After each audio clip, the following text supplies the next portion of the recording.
지난 시간에 그 증인되기의 그 첫 번째 단계로서 복음에 대해서 말씀드렸습니다. 이 복음은 유앙겔리온, 즉 기쁜 소식이라 말씀드렸고, 증인은 이 그 기쁜 소식을 정말 벅찬 감동으로 전하는 사람입니다.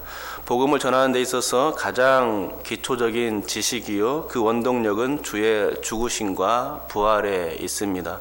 그런데 이렇듯 주의 죽으심과 부활이라는 이 기초적인 지식, 그 문자적인 기록을 대할 때에 성령께서 역사해 주셔야 합니다.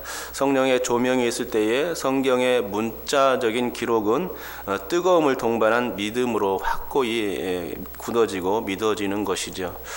그러면 그리스도에 대한 믿음이 생기고 그리스도를 전하고픈 마음에 사로잡힙니다. 복음을 받은 이후에 사람들은 살아있고 생생한 복음의 증인이 될 수 있습니다. 오늘 그 두 번째 시간인데요. 제목을 회개 전해야 합니다 라고 정했습니다. 왜냐하면 본문 47절처럼 주님께서 회개에 대하여 말씀해 주셨기 때문입니다. 주님은 죄사함을 받게 하는 회개가 전파될 것에 대하여 말씀해 주셨다는 것이죠. 그런데 좀 이상한 것은 복음이 전파돼야 된다고 해야 맞을 것 같은데 웬일인지 여기서는 회개가 전파되어야 한다라고 말씀하는 것을 보게 됩니다. 그건 왜일까요? 조금 의아해지기도 합니다. 왜 복음이 아니라 회개일까? 이게 바로 오늘 제가 전할 설교 내용입니다. 우선 복음이 아니라 회개가 전파되어야 한다는 이 말은 쉽게 이해할 수 있습니다. 왜냐하면 예수 그리스도의 복음이 모든 세상 사람들 가운데 전파되는 것은 곧 증인들의 사명인데, 이를 위해서는 우리가 전한 그 복음을 수여받는 사람들의 회개가 반드시 필수적으로 동반되어야 하기 때문입니다. 쉽게 말해서 복음을 받는 이들의 회개 이후에야 복음이 주입되는 원리입니다. 마가복음 1장 15절에서는 이 순서가 명확히 나와 있습니다. 이르시되 때가 찼고 하나님의 나라가 가까이 왔으니 회개하고 복음을 믿으라 하시더라. 이게 순서가 나오죠. 마가가 전하는 이 복음서에 의하면 이와 같이 회개가 먼저이고 그 다음이 복음이라 전합니다. 회개와 복음은 거의 동시에 이루어지는 일이겠지만 마가는 회개부터 기록하고 그 다음에 복음을 기록하고 있는 것이지요. 회개가 전파되어야 복음이 그 사람한테 온전히 주입되는 것입니다.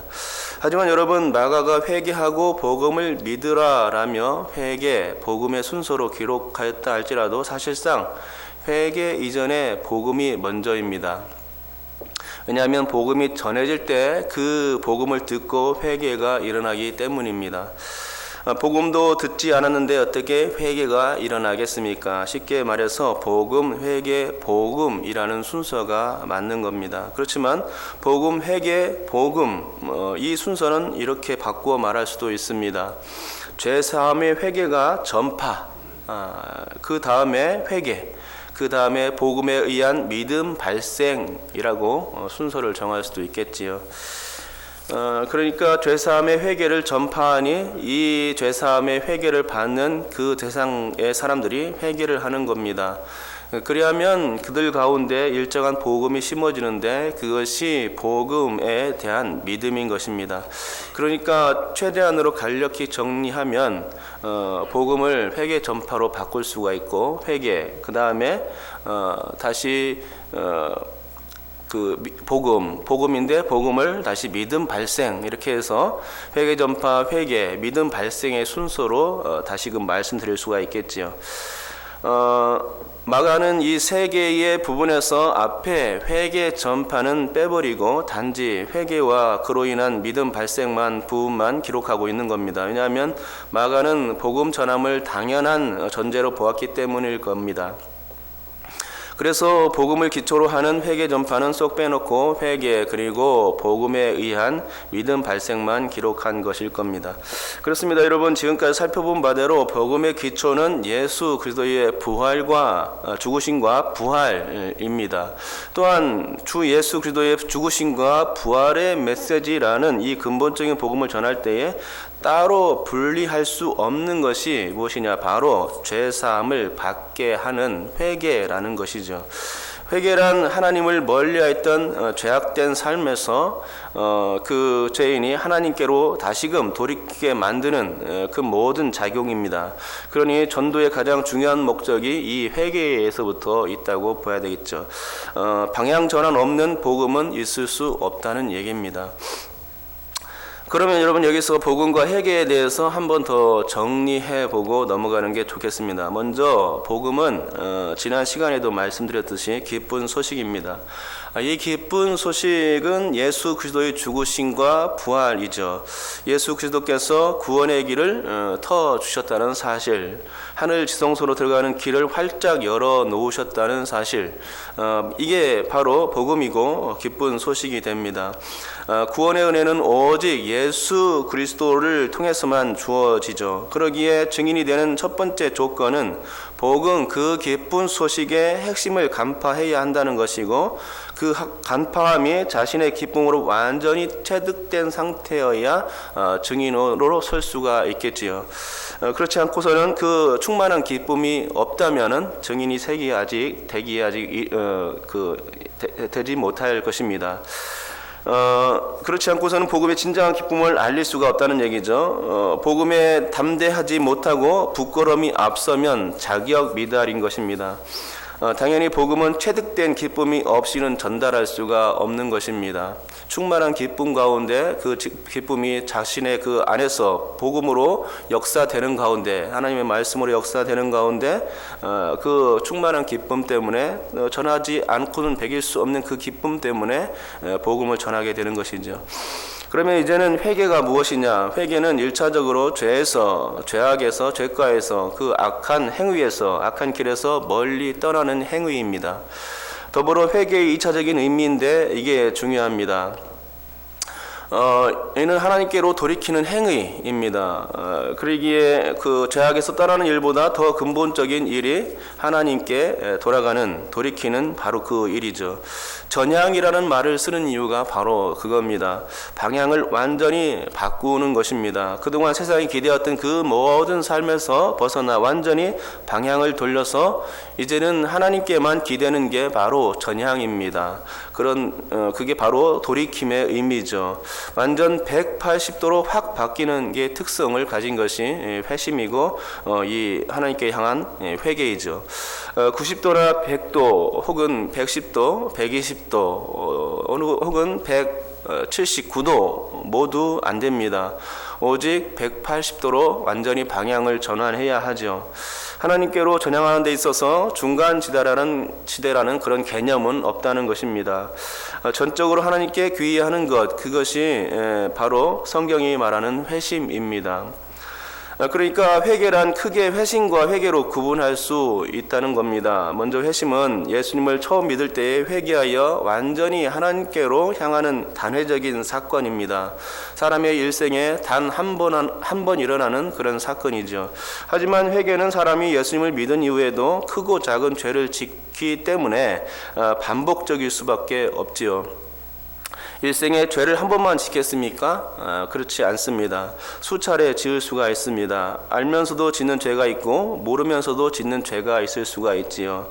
아무튼 인간은 살면서 예수 믿은 이후에도 수없이 죄를 지을 수가 있다는 것입니다.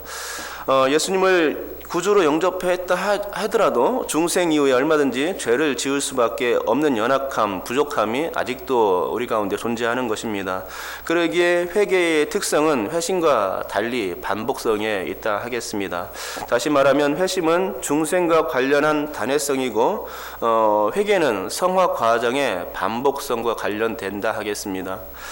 그렇다면 누가가 전하고 있는 이 죄사함을 받는 회개란 무엇입니까?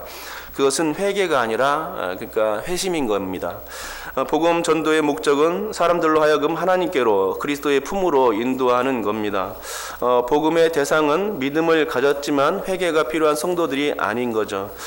왜냐하면 그들은 이미 중생을 경험한 자들이기 때문입니다. 그러기에 성도들의 죄 짓는 문제는 전도 차원에서 다룰 문제가 아닙니다. 죄 짓는 성도들은 성경 말씀에 의한 징계와 채찍이 필요한 것이지 결코 복음과는 무관합니다. 복음이란 회심이 필요한 사람들에게 필요한 일이죠.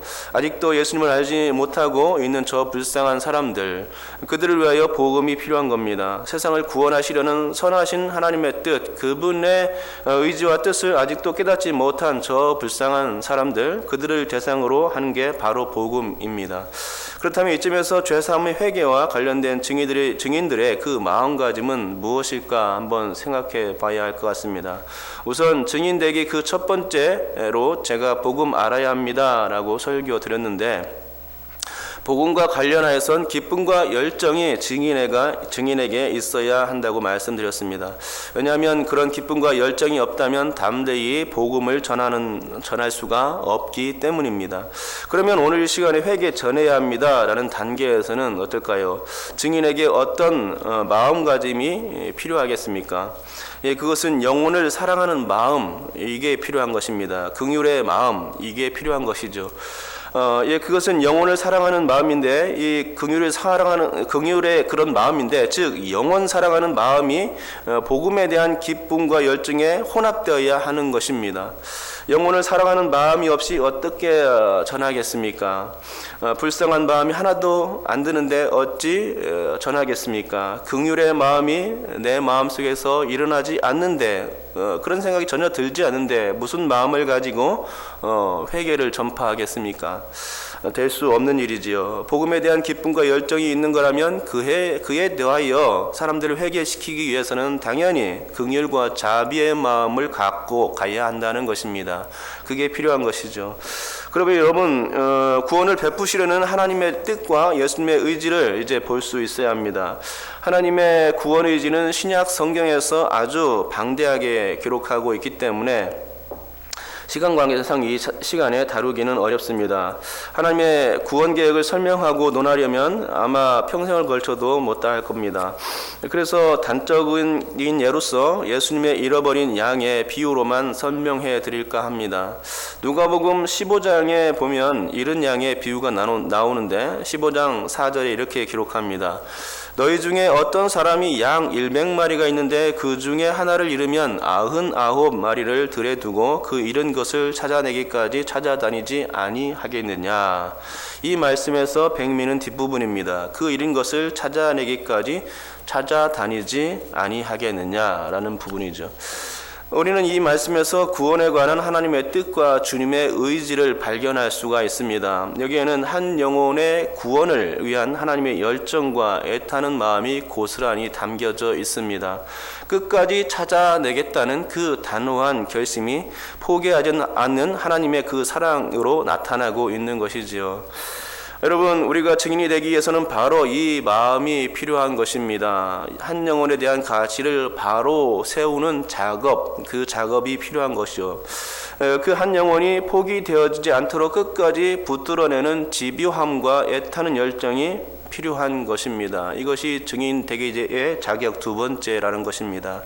사도 바울 같은 인물은 바로 그런 마음이 있었습니다. 그랬기에 복음에 대한 빚진 자로서 열정을 다했고, 내가 달려갈 길과 주 예수께 받은 사명 곧 하나님의 은혜의 복음을 증언하는 일을 마치려 하면은 나의 생명조차 조금도 귀한 것으로 여기지 아니하노라 라고 사도행전 20장 24절에서 말하고 있는 겁니다.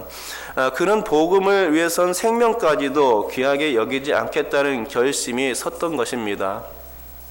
이와 같은 그의 전도 철학은 긍휼의 마음, 자비의 마음이라는 근본 바탕 위에서 일어난 것이지요.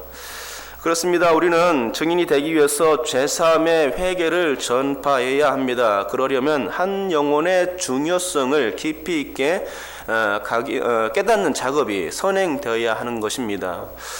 그리하면 우리가 처음 믿었을 때의 그 기쁨과 복음 전하려는 열정이 식어질 일은 전혀 없을 것입니다. 영혼을 향한 애타는 마음, 지옥으로 달려가는 저들 영혼에 대한 불타는 마음, 그것이 있는데 어찌 전하지 않고 배기겠습니까? 그러므로 증인의 삶을 살기 원하는 여러분, 긍휼의 마음을 먼저 달라고 기도하시기 바랍니다. 자비의 마음을 먼저 갖게 해달라고 기도하시기 바랍니다. 예수 믿지 않은 사람들에 대해서 불타는 저들 영혼을 향하는 구원하고자 하는 그 열망이 우리 속에 충만하게 해달라고 기도해야 하는 것이죠. 그러면 그 마음은 결국 주님과 합한 그 마음이 될 것입니다. 그 주님과 합한 그 마음, 사랑의 마음 때문에 우리를 통해서 천하보다 귀한 한 영혼이 주님 앞에 돌아오는 구원의 역사가 우리 가운데 펼쳐지게 되는 것이지요. 이와 같이 긍휼과 자비의 마음을 갖춘 증인들 다 될 수 있기를 주님의 이름으로 축복합니다. 기도하겠습니다. 하나님 아버지 감사합니다. 오늘은 또